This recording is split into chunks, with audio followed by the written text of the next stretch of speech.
सनातन धर्म के हर त्योहार के साथ जुड़ा होता है इतिहास और उसी के साथ साथ जुड़ी होती है कई सारी सिंबॉलिक कहानियां जिनमें छुपा होता है एज ओल्ड विजडम और उसी के साथ साथ ढेर सारे तंत्र, योग और ज्योतिषीय रहस्य भी जुड़े हुए होते हैं। तो आज हम इन सारी चीजों से संबंधित ज्योतिषीय रहस्य जानेंगे और इसीलिए इस वीडियो को देखिए आखिर तक।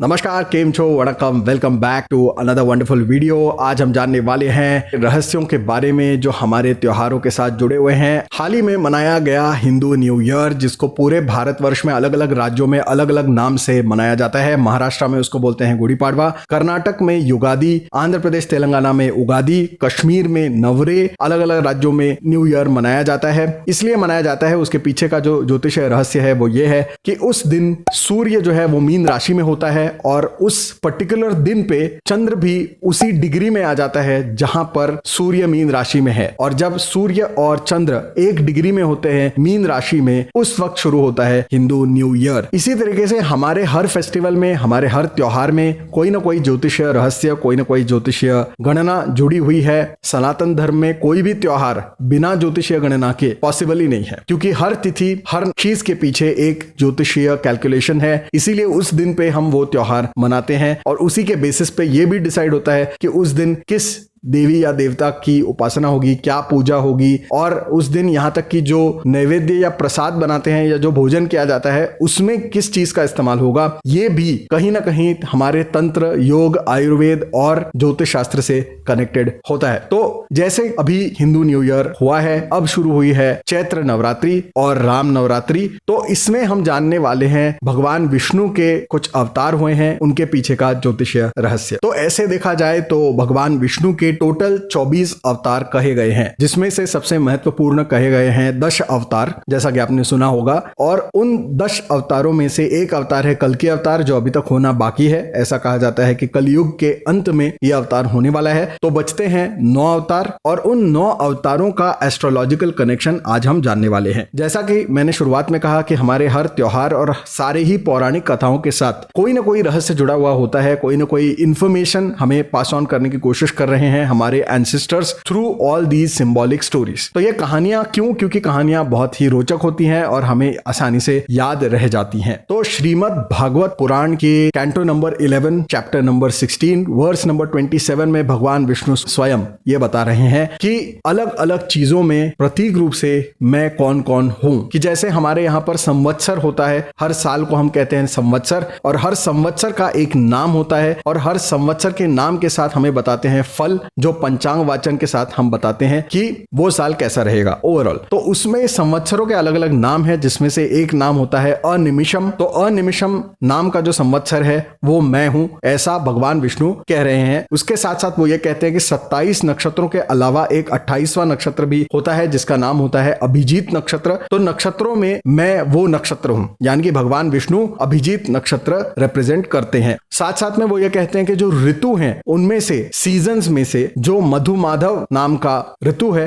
वो मैं हूं। तो वो कौन सा ऋतु है? यानी कि स्प्रिंग सीजन जो है वो विष्णु जी सिंबलाइज करते हैं। साथ साथ में वो ये कहते हैं कि जो हिंदू कैलेंडर के महीने में मैं मार्गशीर्ष महीना हूं। तो इसीलिए हमारे यहाँ पर मार्गशीर्ष के महीने में बहुत सारे लोग सत्यनारायण व्रत इत्यादि करते हैं। तो इसी तरीके से हर चीज में भगवान विष्णु का कोई ना कोई कनेक्शन है और वो यहाँ पर उस चीज को बता रहे हैं। ज्योतिष शास्त्र का सबसे बड़ा अगर कोई ग्रंथ माना जा सकता है तो वो है बृहत पराशरी होरा शास्त्र, जिसको लिखा है महर्षि पराशर ने। और आज जिसको हम वैदिक एस्ट्रोलॉजी के नाम से जानते हैं वो वास्तव में पराशरी ज्योतिष शास्त्र है, यानी पराशर मुनि द्वारा बताया गया ज्योतिष शास्त्र है। तो आज भारत में ज्यादातर जो ज्योतिषी हैं, जो एस्ट्रोलॉजर्स हैं, वो इसी को फॉलो करते हैं, जिसको हम इंडियन एस्ट्रोलॉजी कहते हैं। वो बेसिकली पराशरी होरा शास्त्र पे आधारित ज्योतिष है। तो बृहत पराशरी होरा शास्त्र उन्हीं का लिखा हुआ ग्रंथ है। तो बृहत पराशरी होरा शास्त्र के चैप्टर नंबर 2 में वर्स नंबर 3 to 4 और वर्स नंबर 5 to 7 में वो ये बताते हैं कि भगवान विष्णु ने ही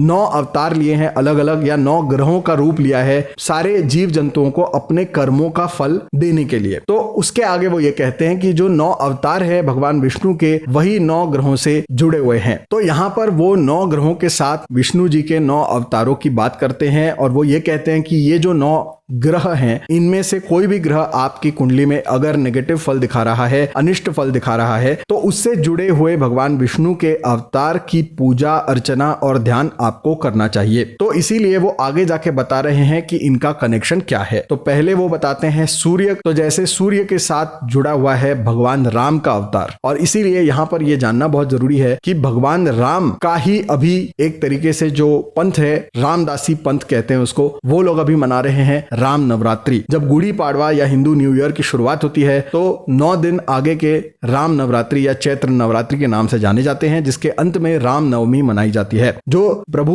राम का बर्थडे है, और उस दिन बहुत धूमधाम से राम नवमी मनाई जाती है। राम नाम की बात करते हैं या राम मंत्र की बात करते हैं तो वहां पे राम का अर्थ होता है राम बीजाक्षर से, ना कि राम यानी कि राजा राम का नाम। तो जब हम कहते हैं श्री राम जय जय राम, तो वहां पे राम राम बहुत बार रिपीट हो रहा है, क्योंकि राम जो है वो है बीजाक्षर, और ये बीजाक्षर जो है वो तंत्र शास्त्र के अनुसार होता है अग्नि तत्व का बीजाक्षर, और इसीलिए ये जुड़ा हुआ है सूर्य ग्रह के साथ ज्योतिष शास्त्र में। तो जब अगर आपकी कुंडली में सूर्य अनिष्ट फल दिखा रहा है, नेगेटिव रिजल्ट्स दिखा रहा है, तो उसको पैसिफाई करने के लिए, उन रिजल्ट्स को इंप्रूव करने के लिए हम कर सकते हैं भगवान राम की उपासना या भगवान राम के नाम का जाप, और इससे हमें मिल सकता है रिलीफ। उसके बाद हम आते हैं चंद्र पे। चंद्र ग्रह को सिंबलाइज करते हैं भगवान श्री कृष्ण। तो अगर आपकी कुंडली में चंद्र खराब है तो आप कर सकते हैं भगवान श्री कृष्ण के मंत्र का जाप, या तो उनके स्तोत्र इत्यादि का पाठ, इनके ऊपर कर सकते हैं ध्यान भी। उसके बाद हम आते हैं मंगल ग्रह पे। मंगल ग्रह जो है उसको सिंबलाइज करते हैं भगवान विष्णु के अवतार नरसिंह। नरसिंह अवतार का जाप, ध्यान,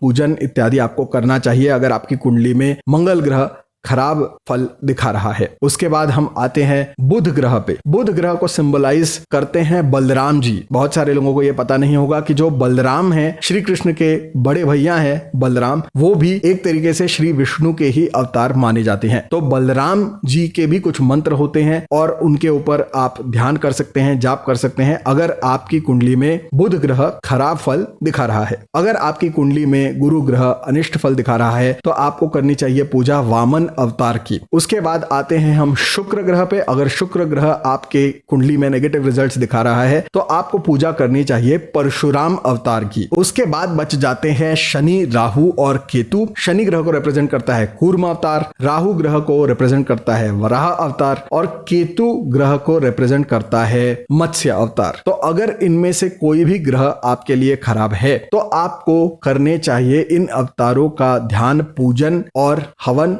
जैसे भी आप ठीक समझें। तो इसीलिए ये सारे 9 अवतार कहे गए हैं और ये सारे सिंबॉलिकली हमें ये बात बता रहे हैं कि आपको 9 ग्रहों के हिसाब से कौन से लक्षण देखने चाहिए, कौन से अवतारों की पूजा करनी चाहिए, कौन से बीज मंत्रों का प्रयोग करना चाहिए, इत्यादि इत्यादि। तो इन सारी चीजों को जोड़कर आप अगर इन अवतारों की पूजा, उपासना इत्यादि करते हैं तो आपको जरूर लाभ होगा। अब यहाँ पे ये जानने की जरूरत है कि इन ग्रहों से संबंधित जो समस्याएं होती हैं, जैसे कि जिस व्यक्ति के कुंडली में अगर मंगल ग्रह खराब रिजल्ट्स दिखा रहा है तो उसका मतलब ये होता है कि उस व्यक्ति को लोन्स से रिलेटेड प्रॉब्लम होगी, यानी कि डेट्स से प्रॉब्लम होगी, यानी कि उस व्यक्ति पे बहुत सारा कर्जा होने वाला है, बहुत सारा कर्जा हो सकता है, उधारी हो सकती है। और दूसरी तरफ ये भी उसका मतलब हो सकता है कि अगर इस व्यक्ति ने खुद किसी और को कर्जा, उधार इत्यादि दिया है तो उसको वसूल करने में भी प्रॉब्लम आने वाली है। तो जब आपको लोन, रिकवरी से रिलेटेड कोई भी प्रॉब्लम अगर आ रही है और आपकी कुंडली में मंगल ग्रह नेगेटिव है तो आप नरसिंह अवतार की पूजा,